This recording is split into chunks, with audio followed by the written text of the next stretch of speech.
ఈరోజు నీళ్లు, కరెంటు, రైతులకు ప్రతి విషయంలో మోసం చేసి కాంగ్రెస్ పాలన ప్రభుత్వంలోకి వచ్చి ప్రతి విషయంలో రైతులను, ప్రజలను మోసం చేసి ఈరోజు కాంగ్రెస్ కేసీఆర్ ముందే చెప్పిండు, మోసపోతే గోసపోతామని చెప్పి ముందే చెప్పిన కేసీఆర్ ఈరోజు కేసీఆర్ సభకు రావడం ప్రతి ఒక్క రైతు, యువకులు, ప్రజాప్రతినిధులు అందరూ కలిసి వస్తున్నారంటే కాంగ్రెస్ పాలన విఫలమయ్యి వితంతులకు, వృద్ధులకు, మహిళలకు 4,000 పింఛన్ డిసెంబర్ 9 తారీఖు వస్తే మేము 4,000 ఇస్తామని చెప్పి పింఛన్ చెప్పి వృద్ధులను, వితంతులను, మహిళలను మోసం చేసి కాంగ్రెస్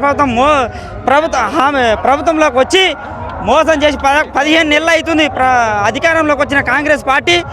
ఈరోజు స్వస్థతంగా కేసీఆర్ సభకు మేము హాజరవుతున్నామంటే సరే 1% పరంగా మేము కాంగ్రెస్కి ఓటేసినాం. సరే మార్పు అని చెప్పి ప్రజల్లో మోసం చేసి ఓటేసి సరే మంచి చేస్తారని చెప్పి కాంగ్రెస్కి ఓటేస్తే ఈరోజు మాకు తగిన శాక్తి జరిగింది. కాంగ్రెస్కి ఓటేసినందుకు ఈరోజు కేసీఆర్ అంటే బాగాలేదా? కాంగ్రెస్ పాలన బాగాలేదా? కాంగ్రెస్ పాలన ఇంత బాగాలేదు. అసలు ప్రజలు ఎందుకు ముఖ్యమంత్రి రేవంత్ రెడ్డి గెలవక ముందు ఓటుకు నోటు కేసులో ఏమైనా ముద్దాయి అని తెలిసి కూడా ఓటేశారా? తెలిసి అంటే మా కేసీఆర్ ఇచ్చిన పథకాల కన్నా ఒక 10 రూపాయలు 5 రూపాయలు ఎక్కువ ఇస్తున్నంటే సరే ఇస్తుండు, మా కేసీఆర్ ఇస్తుండు కాబట్టి ఏ పథకాలు బంద్ కావని చెప్పి కాంగ్రెస్కి ఓటేసినాము.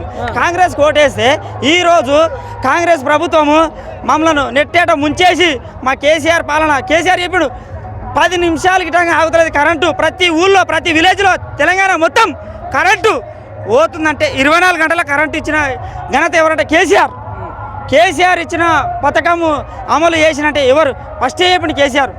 మోసపోతే గోసపోతాము. ఒక తెలంగాణ రాష్ట్రం మనకు శ్రీరామ రక్ష అని చెప్పి కేసీఆర్. రేవంత్ రెడ్డికి అవగాహన లేదా? రాష్ట్రం పట్ల అవగాహన లేదు, ఏమి లేదు. పాలించే ఎక్కడ తిరిగి బూతులు తొండలిడ్చి కొడతాము, లాగుల తొండలిడ్చి కొడతాము, చెట్టు కట్టి పేగులు మెడలు వేసుకుంటాము. ఇది తప్ప ఇంకో పరిపాలన అనేది సోయి లేని రేవంత్ రెడ్డి మన తెలంగాణకు చలో 30 సార్లు ఇప్పటికీ 30 సార్లు ఢిల్లీకి పోయి రేవంత్ రెడ్డి మన తెలంగాణ, మన పార్టీ, మన తెలంగాణ అంటే కేసీఆర్ ఉంటేనే మన తెలంగాణ పరిపాలన ఉంటుంది అంటే. తెలంగాణ రాష్ట్ర ప్రజల కోసం రేవంత్ రెడ్డి పదే వారానికి ఒకటేసారి తనకు ఓపిక ఉన్నంత వరకు 40 సార్లు ఢిల్లీకి పోయొచ్చుడు. అది ప్రజల కోసమే కదా. ప్రజల కోసం ఏం చేసాడు? ఏం పథకం ఏం చేసాడు? మనకు ఢిల్లీకి వచ్చాడు ఏం చేసాడు?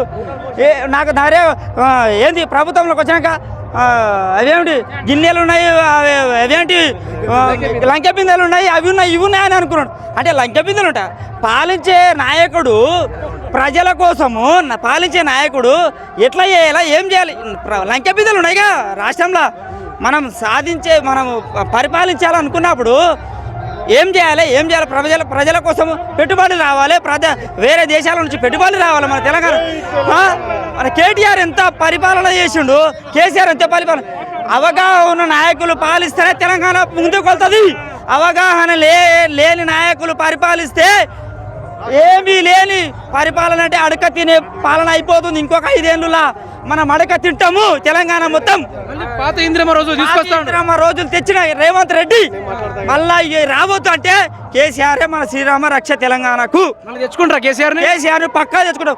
100% తెలంగాణలో స్వస్థతంగా ఈ సభకు వస్తుర్రు. సొంతంగా ఖర్చు పెట్టుకు అందరూ ఏదో బూటా నమ్మకాలు వేయిస్తున్నారు, 500 ఇస్తారని చెప్పిన బూటా నమ్మకాలు వేస్ట్. మా కేసీఆర్ కోసం మేము ప్రాణాలు ఇచ్చిన ఉద్యమం 2013లో అన్నారం గ్రామం, పర్గునార్ మండలం విలేజ్ మాది. కేటీఆర్ అరెస్ట్ చేసిన మా ఊరి నుంచి మేము స్వస్థతంగా వచ్చినాం. అన్నారం నుంచి ఈడికి కేసీఆర్ సభ పెడుతున్నట్టే. కాకపోతే ఈడ కాంగ్రెస్ ప్రభుత్వం అనేది మన తెలంగాణలో ఉంటే విఫలం అయిపోయింది. ఒకటి చూడొచ్చు మీరు, రేవంత్ రెడ్డి ఏ సభ ఎక్కినా కూడా కేసీఆర్ బయటికి రా అంటా ఉన్నాడు. ఇప్పుడు కేసీఆర్ బయటికి వచ్చిండు. రాబోయే రోజుల్లో కేసీఆర్ గారి వ్యూహాలు ఎట్లా ఉండబోతున్నాయి? రాబోయే రోజుల్లో కేసీఆర్ ఒకటే చెప్పిండు, మనం ఎమ్మెల్యేలను కొనుక్కొని సీఎం వద్దు, మనం ప్రజలతో పాటు ఎన్నుకోవాల్సిన సీఎంలేమో మనం ఎదగాలి.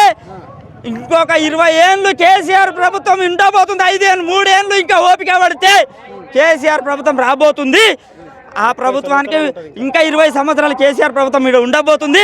కేసీఆర్ ఒకటే చెప్పాడు, వాడు చెప్పాడు, వీడు చెప్పాడు అనేది వాళ్ళకు లొంగపోద్దు. మనము ప్రజలతో పాటు ఎన్నుకోబడ్డ మనమే సీఎం కావాలి, ఎమ్మెల్యేలం కావాలి అంటే ఫస్ట్ చెప్పాడు కేసీఆర్. నీళ్ళు గోసపోతే ఓసపడతాము, మనము ఒక విధంగా చాలా కోసపోతామని చెప్పిండు కాంగ్రెస్ పార్టీ గురించి. అంతెందుకు ఒక 5 ఏళ్ళ ముందు కాంగ్రెస్ ఏం చేసింది మనకు, ఏం చేసిండు మనకు? ఇప్పటి వరకు ఏమి చేయలే రేవంత్ రెడ్డి. ఏదో వాళ్ళ ఎమ్మెల్యేలు బతకనికే వాళ్ళ బతకనికే మాత్రమే పరిపాలిస్తున్నాడు కానీ ప్రజలకు ఒక్క హామీ కానీ ఒక్క నెరవేర్చలేని ప్రభుత్వ నాయకుడు ఎవరంటే భారతదేశం మొత్తంలో చీఫ్ మినిస్టర్ అంటే ఎవరంటే రేవంత్ రెడ్డి అని ముద్ర పడ్డది. ఈ కాలంలో రేవంత్ రెడ్డి వేస్ట్.